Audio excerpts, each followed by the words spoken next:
Где поесть халяль-бургер? Қызық здесь, киттік. Арт-кафе на Чистопольской 36. Место, где могут расслабиться настоящие джигиты. И мясо съесть, и за контру присесть. А пока готовится, можно поиграть. Бургер с рваной говядиной.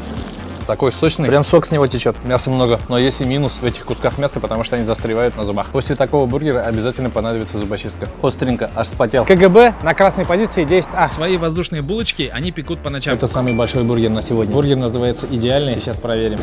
И зелени много, и мяса много, и еще яйцо есть. Котлета из молодого бычка и прожарка медиум. Просто божественно. Еще раз откушу.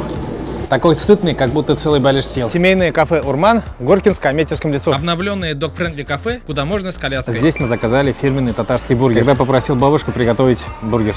Тесто очень тонкое, котлеты, огурцы, салатов никаких нет. Смотрите, такой соус сочный прям. Мясо обжаривается отдельно, а потом бургер запекается в настоящей татарской печи. Ну что тут скажешь? Настоящая татарская подача. А где твой любимый бургер? Пиши в комментариях.